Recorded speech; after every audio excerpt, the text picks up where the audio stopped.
Y el tema que tenemos es ese, Adán y Eva, coronas de la creación, ¿no? Son coronas de la creación. Y os invito a la lectura de Génesis, capítulo 1, los versículos 26 al 31. La parte final del capítulo 1, 26 a 31, Génesis, capítulo 1. Y dijo, hagamos al ser humano a nuestra imagen y semejanza, que tenga dominio sobre los peces del mar y sobre las aves del cielo, sobre los animales domésticos, sobre los animales salvajes y sobre todos los reptiles que se arrastran por el suelo. Y Dios creó al ser humano a su imagen, lo creó a imagen de Dios, hombre y mujer los creó, y los bendijo con estas palabras, sed fructíferos y multiplicaos, llenad la tierra y sometedla, dominad a los peces del mar y a las aves del cielo, y a todos los reptiles que se arrastran por el suelo. También les dijo, yo os doy de la tierra todas las plantas que producen semilla, y todos los árboles que dan fruto con semilla. Todo esto os servirá de alimento, y doy la hierba verde como alimento a todas las fieras de la tierra, a todas las aves del cielo, y a todos los seres vivientes que se arrastran por la tierra. Y así sucedió. Dios miró todo lo que había hecho y consideró que era muy bueno. Y vino la noche y llegó la mañana. Ese fue el sexto día. Amén. Amén. Bueno, entonces, como estaba diciendo, empezamos hoy esta serie de estudios sobre algunos personajes de la Biblia. Por supuesto que no todos, ¿no? No estudiaremos a todos los nombres de personas que hay en la Biblia, pero creo que no sería una tarea bastante importante, edificante, ¿no? Para de conocer al menos algunas de esas personas, al menos los nombres más conocidos, ¿no? Más públicos cuando leemos la Biblia. Y el objetivo no es únicamente ampliar el conjunto de informaciones que tenemos acerca de sus vidas y de sus obras, sino más bien y sobre todo entender la posición que ocupan o que ocuparon en los planes y en los caminos de Dios, ser realistas incluso en cuanto a sus logros y fracasos, en cuanto a su santidad y pecaminosidad, y en cuanto a su arrepentimiento y nueva vida. En realidad, queremos crecer en nuestra propia experiencia como siervos de Dios, en nuestra propia experiencia de fe y de vida con Dios, de servicio a Cristo, inspirándonos en la vida de estos hombres y mujeres de Dios del pasado, ¿no? Así pues, no hay cómo evitarlo. Y empezaremos por Adán y Eva, ¿no? Los dos primeros seres humanos de los que tenemos información cuando empezamos a leer la palabra de Dios. Pero como mucho de su vida en la narrativa bíblica, Eva es una figura muy presente, muy importante. Entonces, porque había pensado, voy a hablar sobre Adán. Y luego, bueno, es que Eva tuvo una presencia determinante en todos los eventos que pasó en la vida de Adán, y para bien y para mal, claro. Entonces intentaremos hablar un poco de los dos, Adán y Eva, desde una única perspectiva. Y encontramos entonces los primordios de sus vidas dentro de la narrativa misma de la creación, el texto de Génesis 1, 26 a 31, que lo acabamos de leer, ¿no? Y ese es un texto que es parte de la narrativa, de la historia de la creación de Dios. Dios crea todas las cosas, y eso desde un principio ya nos dice mucho, ¿no? Dios crea todas las cosas y por último crea a Adán y a Eva, y por eso los llamamos coronas de la creación, no solo porque fueron los últimos seres a ser creados por Dios, sino porque fueron creados desde una plataforma distinta, del mismo polvo de la tierra, del mismo barro, ¿no? Con la misma estructura de carne y hueso que todos los demás animales, pero desde una plataforma muy distinta como lo vamos a ver aquí en este texto. Pero no solo que nacieron desde y dentro del proceso creador divino, sino que nacieron ya, por tanto, como coronas de la creación, por ocupar un espacio muy especial en la obra de Dios, de llamar todas las cosas a la existencia. En ese sentido, por tanto, básicamente todas las dimensiones de sus vidas cobran un verdadero sentido como parte que fueron de la creación divina, diferente de nosotros, que también somos parte del hecho creador de Dios, porque Dios sigue creando siempre que nace, siempre que brota una planta, ¿no? Siempre que el aire renueva, ¿no? Nuestro mundo, Dios sigue creando y preservando lo que ha creado. Pero básicamente en ese sentido vemos que Adán y Eva fue creado de una forma un poco distinta, porque fueron creados dentro del proceso básico, inicial de la creación de Dios. Y como hombres y mujeres que somos, al mirar a Adán y a Eva, nos vemos en ellos, en muchos sentidos. Nos identificamos con básicamente toda su historia de vida. Nos encontramos verdaderamente como seres humanos porque venimos de ellos, ¿no? Y podemos encontrar los caminos de Dios para cada uno de nosotros porque aprendemos de sus propias historias, errores y pecados. Y al contemplar entonces la historia de Adán y Eva, ciertamente no hay como no mirarnos a nosotros mismos y vernos como partícipes en todo lo que ellos fueron y vivieron. Todo lo que hicieron tiene que ver con nosotros hoy, ¿no? Si siguieron por el camino de pecado, como lo vamos a ver la próxima semana, para adelantar un poco, pues eso nos afecta. O sea, todos los demás nacemos dentro de esa estructura y naturaleza de pecado. En ese sentido, aunque creemos que fueron personas reales e históricas, también los podemos considerar como una especie de parábola de uno mismo. Nos vemos en ellos y en ellos nos encontramos con nuestra propia naturaleza humana más íntima. Y ciertamente con la respuesta que muchos andamos buscando acerca del significado de la vida en este mundo, ¿no? Al mirar a Adán y Eva podemos ver cuál es el significado de la vida que la gente está buscando, como nosotros hemos buscado tanto tiempo, ¿no? El por qué estamos aquí, el por qué existimos. Pues Adán y Eva, como extensión de su propia existencia, se han dado en el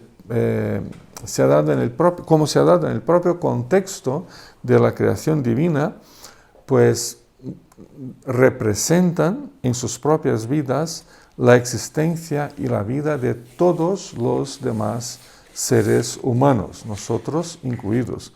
Así que empezamos hoy a conocer mejor quiénes han sido Adán y Eva y cómo podemos vernos en ellos. Y la próxima semana seguiremos todavía un poquito con estos dos personajes de Génesis. Lo primero que me gustaría mencionar, versículo 26 y 27, capítulo 1 de Génesis, es lo que llamamos la imagen de Dios en nosotros, ¿no? La expresión que se suele usar es una expresión latina, imago Dei, o sea, imagen de Dios, ¿no? El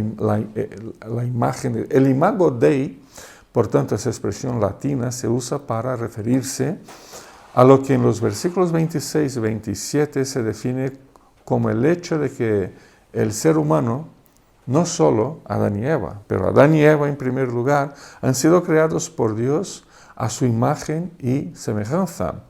Los versículos dicen, hagamos al ser humano a nuestra imagen y semejanza. Y Dios creó al ser humano a su imagen, lo creó a imagen de Dios, hombre y mujer los creó. Si nos preguntamos qué significa el hecho de que fuimos creados a imagen y semejanza de Dios, ciertamente surgiría una gran variedad de opiniones, ¿no? ¿Qué significa eso, no? Pues hay muchísimas opiniones y muchas son opiniones personales que tenemos, ¿no? Sobre todo nosotros cristianos.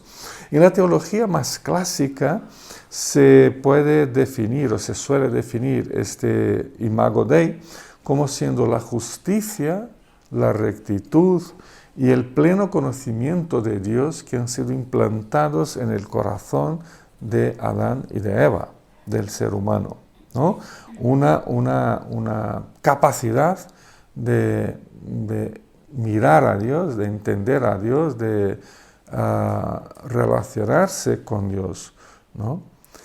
En la teología, también, esa parte más clásica de la teología, también se explica el imago Dei por ciertos rasgos de la personalidad divina que Dios nos ha transmitido, que Dios nos ha comunicado, ¿no? Algunos atributos que Dios nos ha transmitido, aunque no los tenemos de forma plena como los vemos en la vida de Dios, ¿no? En el ser de Dios, pero sí desde Dios, desde su propia personalidad, desde su obra de moldearnos con las manos, al crearnos, Dios nos transmitió elementos como puede ser la eternidad, la bondad, el amor, la justicia y otros, ¿no?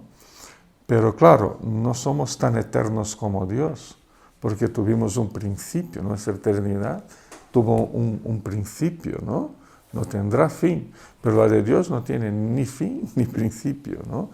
El amor, que lo heredamos también de Dios, pero no es intenso, no es redentor como el amor de Dios. Entonces son rasgos de la personalidad divina que recibimos todos los seres humanos, porque todos los seres humanos, creyentes y no creyentes, somos imagen de Dios, creados a imagen de Dios. De alguna forma también se explica el término imago Dei por el concepto de reflejo, ¿no? Imagen es como un espejo, ¿no? Imagen es algo estoy mirando al espejo y veo ahí mi imagen, ¿no? Y entonces es como un reflejo. Y eso también la teología lo usa para dar ese sentido más básico de que reflejamos como seres humanos la existencia y la presencia de Dios en el mundo. Eso es muy importante, ¿no? La humanidad en sí es una demostración de que existe Dios y más de que Dios está presente aquí en este mundo. Por otro lado, si nos detenemos en el texto de Génesis, el concepto de imago Dei encuentra al menos dos elementos muy importantes que se expresan en un primer momento en la vida de Adán y de Eva, pero que luego los encontramos presentes también en la vida de todos los seres humanos, creyentes o no creyentes, da igual, ¿no? Porque el hecho de ser, ¿no? O de poseer esta imagen de Dios no nos convierte en personas creyentes, ¿no? Los no creyentes también tienen esa misma característica. Pero aunque las explicaciones anteriores nos ayudan mucho y nos abren posibilidades de comprendernos a nosotros mismos desde la perspectiva de la obra de Dios en nosotros, me gustaría que concentráramos la mirada en el sentido que el imago Dei asume en este contexto de Génesis. Aquí en Génesis, ¿qué tiene que ver la expresión o la idea de que Dios nos ha creado a su imagen y semejanza? Pues hay dos aspectos fundamentales del imago Dei en Génesis. Y a los dos los llamamos mandato cultural, uno, y complemento relacional el otro. ¿No? Entre hombres y mujeres existe una complementación relacional. Pero el primero de los dos, versículo 28, es el mandato cultural. Mandato ya nos explica, la propia palabra tiene que ver con un mandamiento. Y cultural quiere decir que no tiene que ver con la salvación. Por tanto, es un mandamiento dado por Dios o insertado por Dios en la vida de la humanidad, de todas las personas.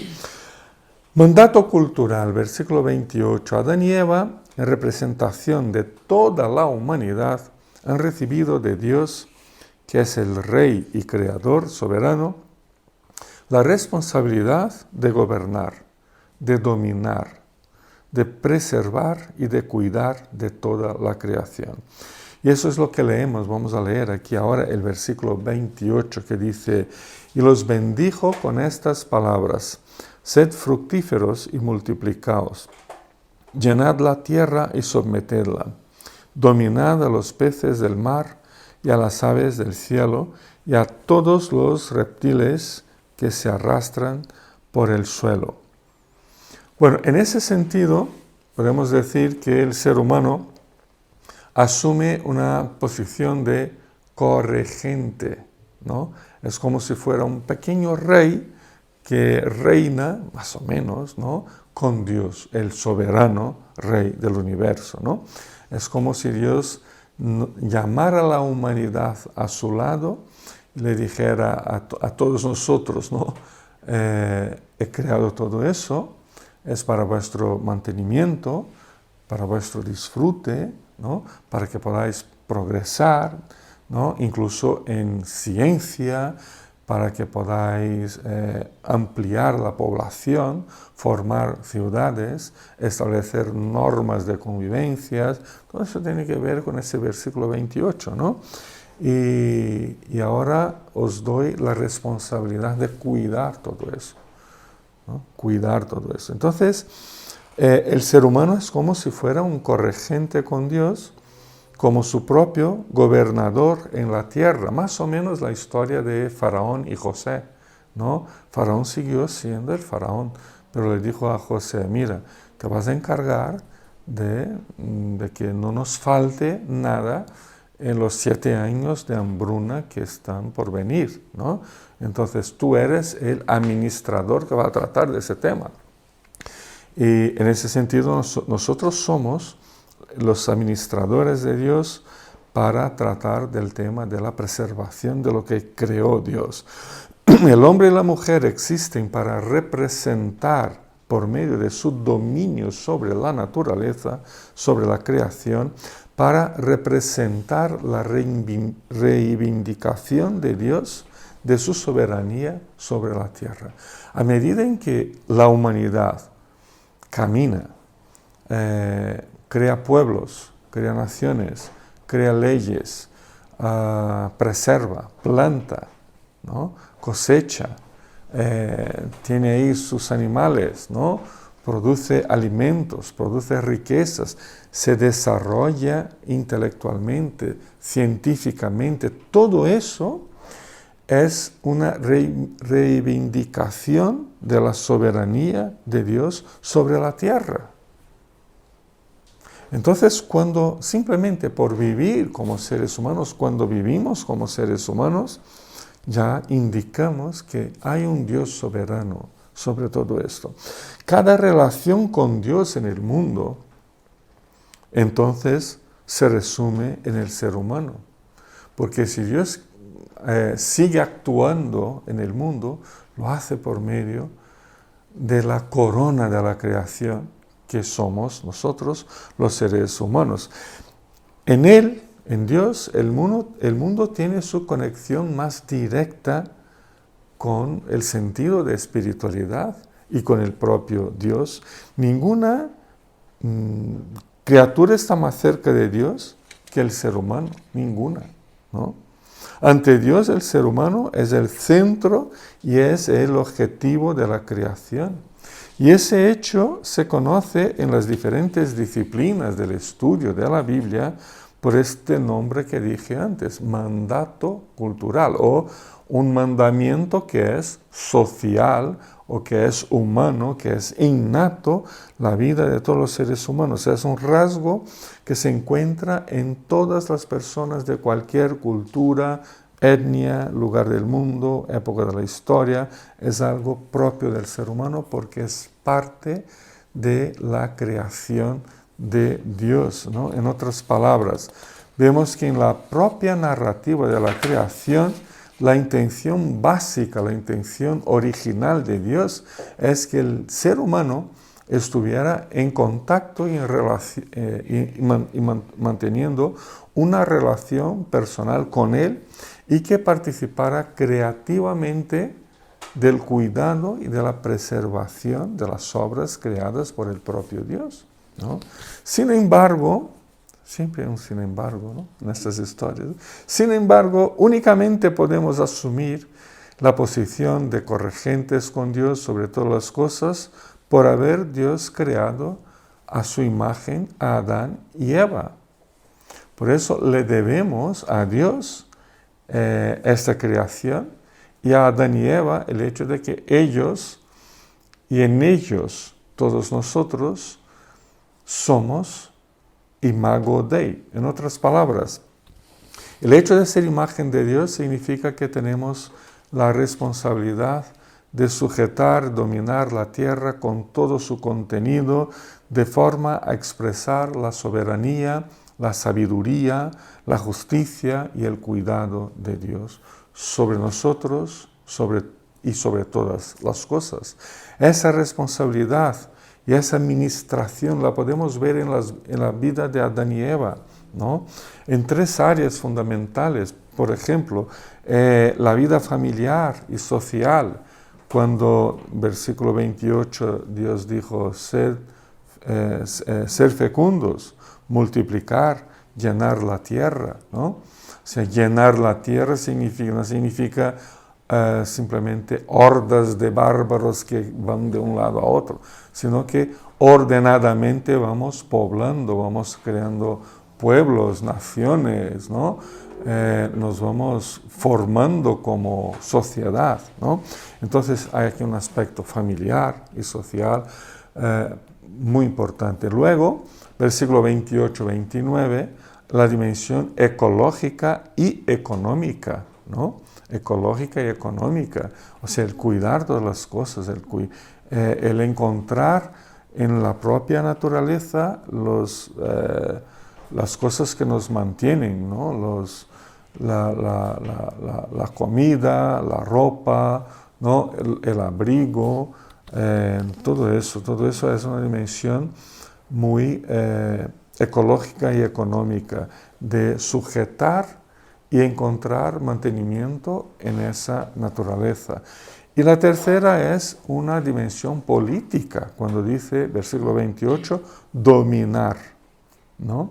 La dominación, que puede ser muy negativa conforme el caso, pero es una expresión de un sistema político, ¿no? Es como las cosas se van formando. Pero en tercer lugar, quería comentaros el segundo aspecto del Imago Dei. El primero fue ese del mandato cultural y el segundo el complemento relacional entre hombres y mujeres, que no lo vemos únicamente aquí, en el capítulo 1, pero también en el capítulo 2 de Génesis, ¿no?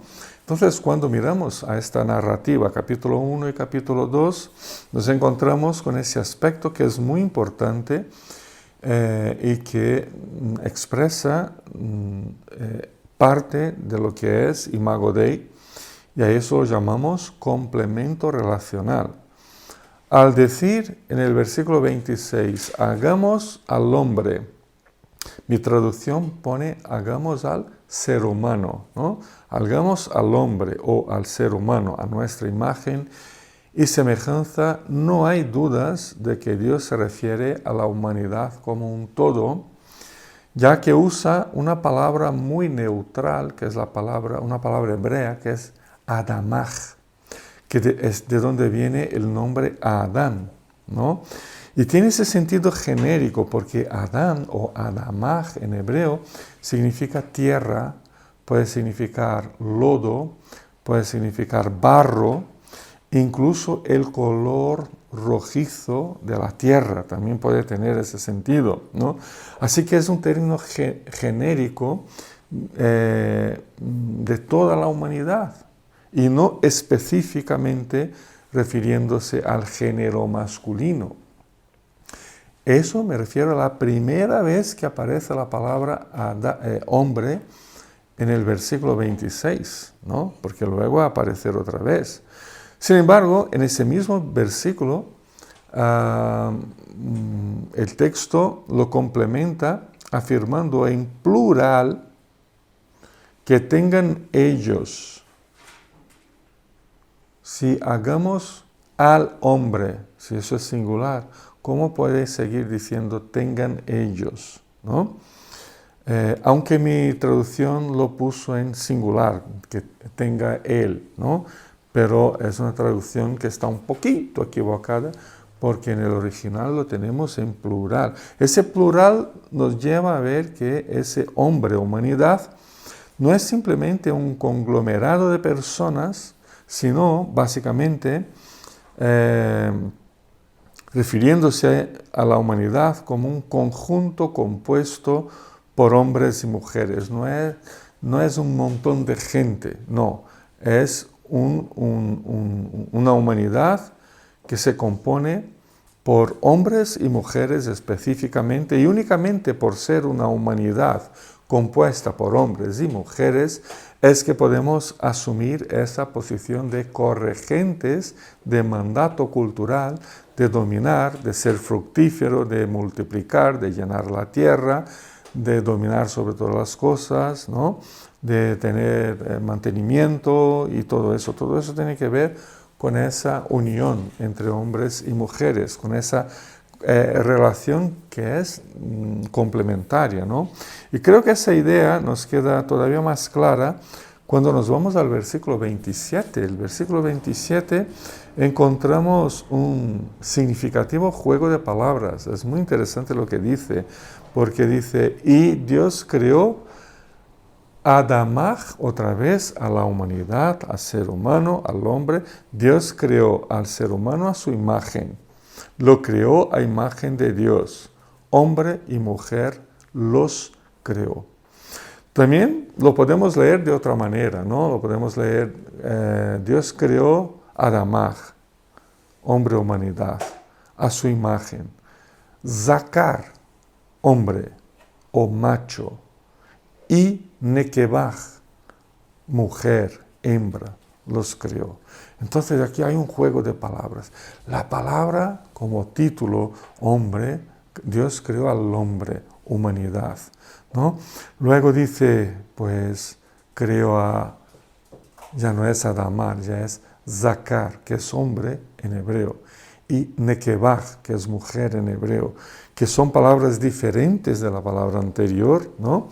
Y de esa forma vemos que la humanidad, para ser completa y para reflejar perfectamente la imagen de Dios, o perfectamente o plenamente, la humanidad necesita estar formada por hombres y por mujeres. Únicamente hombres o únicamente mujeres no pueden reflejar la presencia de Dios en el mundo, ni asumir un mandato cultural con plenitud, ¿no?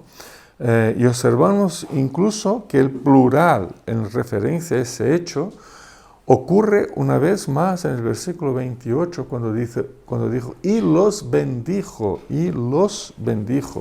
indicando la pluralidad y la plenitud humana que hay si se forma la humanidad con hombres y mujeres, ¿no? Y que fundamentalmente se da por esa correlación entre masculinidad y feminidad. Lo que vemos aquí es que Zakar, hombres, y Nekebah, mujeres, son seres humanos, los dos, pero son seres humanos con distintas características que se complementan y establecen la complementación relacional entre ambos dentro del sentido mayor de humanidad, ese sentido recibido por el Imago Dei de la creación. Y le debemos eso a Dios en primer lugar, pero a nuestros primeros padres, Adán y Eva. No, Adán y Eva. Incluso con esa perspectiva, debemos entender el término, si vamos al capítulo 2, versículo 18 y versículo 24, hay una expresión ahí en la creación de la mujer, ¿no? Por Dios, hay una expresión que es ayuda idónea, ¿no? Debemos entender ese término que literalmente se puede traducir como la que me mira a los ojos, la que me mira a los ojos, ¿no? ¿Y qué significa eso? Que eso marca en primer lugar, una radical diferencia entre los seres humanos y los demás seres vivos de la creación, los animales, por ejemplo, ¿no? Una diferencia profunda, porque una cosa es otro ser igual, y esa igualdad se refiere o se traduce por la palabra ayuda idónea, porque se traduce literalmente la que me mira a los ojos, ¿no? La que me mira a los ojos. Se trata de una ayudadora que le es perfectamente igual, que le corresponda en igualdad en todos los niveles de la vida, complementándole, ¿no? Completando, expresando así la presencia de Dios en el mundo. Solo podemos expresar la presencia de Dios cuando esa relación es de igualdad. Y eso ha sido tocado por el pecado, de la misma manera que el mandato cultural.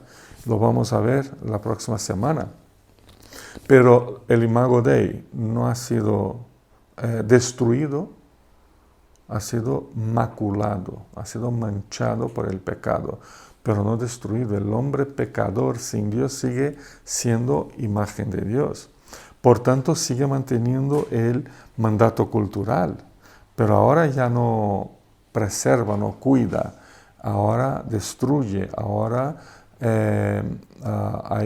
hay gente con mucho y gente con nada, ¿no? Hay desequilibrios, y en la cuestión también relacional.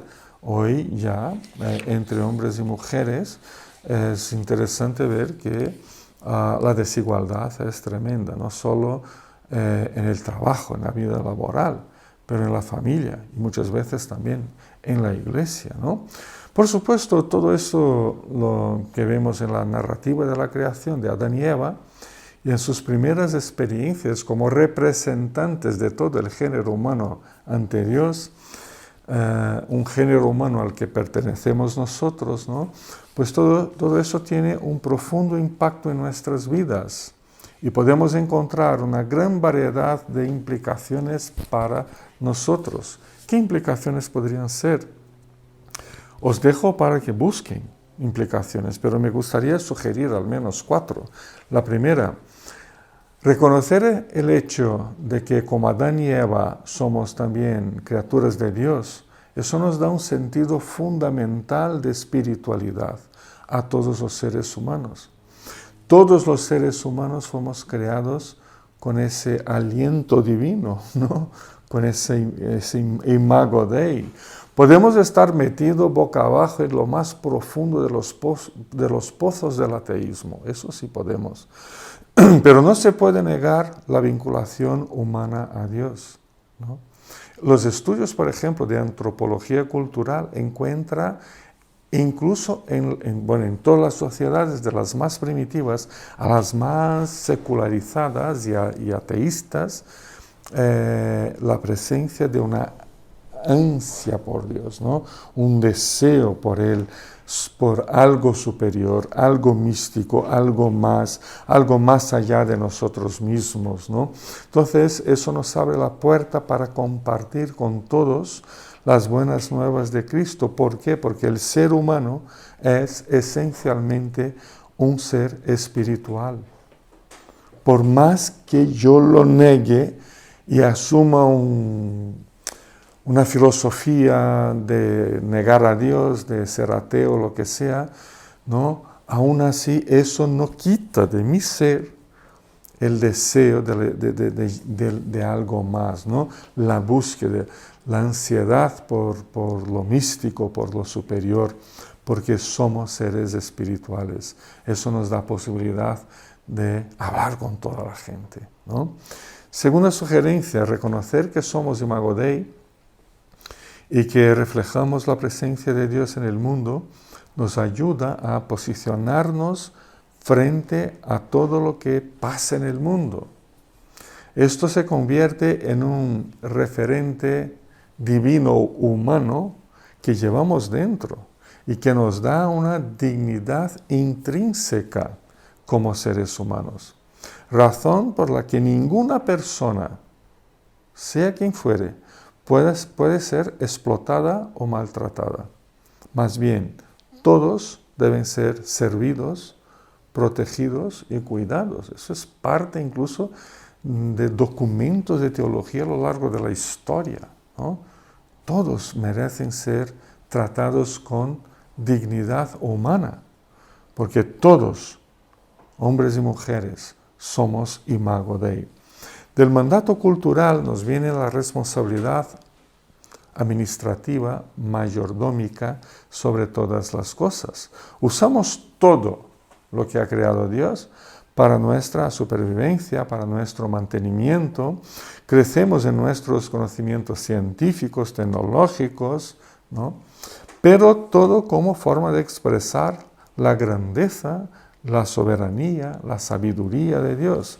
Nunca jamás de forma destructiva, injusta o despótica. Ese debe ser el camino de la humanidad. Por último, de la relación complementaria, correspondiente e igual entre hombres y mujeres, aprendemos con el apóstol Pablo que no hay judío ni griego, dijo Pablo, esclavo ni libre, hombre ni mujer, sino que todos sois uno solo en Cristo Jesús, ¿no? Si no hay ni judío ni griego, si no hay diferencias, digamos, étnicas ante Dios, si no hay esclavo ni libre, si no hay diferencias sociales ante Dios, ni hombre ni mujer, el género no determina ninguna superioridad ante Dios, sobre todo porque ambos, hombres y mujeres, ambos están bajo el peso, la condenación del pecado. Y ambos son igualmente alcanzados por la gracia y la salvación de Cristo. Así que más que podemos, necesitamos recuperar la plena igualdad humana, familiar, social, espiritual, incluso eclesial, entre hombres y mujeres como seres humanos, respetando siempre las diferencias que existen, físicas, psicológicas, emocionales, pero sí rescatar lo que Dios ha hecho. Bueno, seguiremos el próximo día con Adán y Eva y por ahora nos quedamos por aquí. Todavía hay mucho que ver y aprender de sus vidas y el próximo domingo seguiremos con parte del capítulo 2 y el capítulo 3. Que Dios nos bendiga. Amén.